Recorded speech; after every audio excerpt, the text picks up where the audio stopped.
Assalamualaikum warahmatullahi wabarakatuh. Perkenalkan kami dari kelompok 8 yang akan mempresentasikan proyek kami dengan judul Sistem Otomasi Perkantoran sebagai aplikasi pendukung kinerja sumber daya manusia dalam organisasi. Yang dimana beranggota dengan saya sendiri, Restuti Urma Lestari, dengan NPM 008. Saya Cynthia Rawati, NPM 032. Saya Widya Arianti, NPM 010. Apa sih sumber daya manusia? Nah, sumber daya manusia itu merupakan sebuah aktor utama fungsi pengolahan data dalam dunia usaha dengan menggunakan aplikasi teknologi informasi. Otomasi perkantoran menjadi salah satu perhatian manajemen dalam membuat perencanaan aktivitas utama dalam bisnis yang didukung oleh sistem informasi manajemen. Nah, otomatisasi sangat penting dilakukan dalam upaya meraih efektivitas dan efisiensi kegiatan perkantoran. Next, selanjutnya akan dibacakan oleh Widi. Baik, kemudian apa itu otomatisasi perkantoran? Apa sih otomatisasi perkantoran itu? Otomatisasi perkantoran merupakan organisasi di antara individual, grup-grup kerja, dan juga organisasi. Kemudian, Cynthia. Bagaimana sejarahnya? Nah, sejarah asal mula otomatisasi kantor adalah di awal tahun 1960-an. Itu ketika IBM menciptakan istilah word processing untuk menjelaskan listriknya.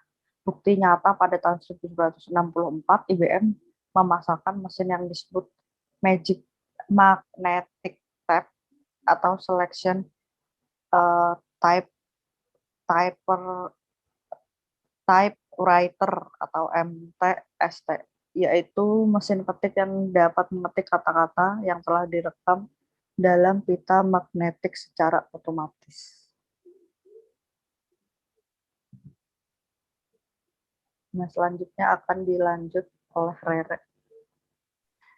Di sini pun terdapat hakikat otomasi perkantoran, yaitu the use of automatic equipment to save mental and manual labor. Yaitu penggunaan peralatan otomatis untuk menghemat pikiran dan tenaga. Dan ada juga the automatic control of the manufacture of a product through its successive stage, yang artinya kendali otomatis dalam pembuatan suatu produk dengan tahapan yang sistematis. Next, selanjutnya. Baik, kemudian apa itu otomatisasi? Otomatisasi kantor merupakan penggunaan alat elektronik untuk memudahkan komunikasi formal dan informal, terutama berkaitan dengan komunikasi informasi dengan orang-orang di dalam dan di luar perusahaan untuk meningkatkan perusahaan itu sendiri. Apa itu perkantoran?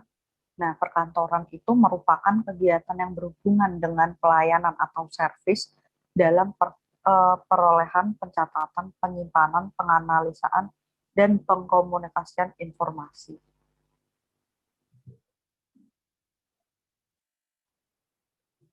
Jadi, otomatisasi perkantoran berarti pengalihan fungsi manual peralatan kantor yang banyak menggunakan tenaga manusia kepada fungsi-fungsi otomatis dengan menggunakan peralatan mekanis khususnya komputer.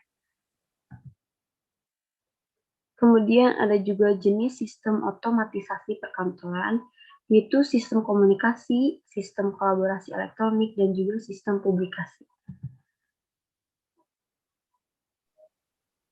Teknologi pendukungnya, yang pertama ada word processing, yang kedua ada electronic mail atau email, yang ketiga itu ada voicemail, yang keempat electronic calendaring, yang kelima audio conferencing, yang keenam video conferencing, yang terakhir ada computer conferencing.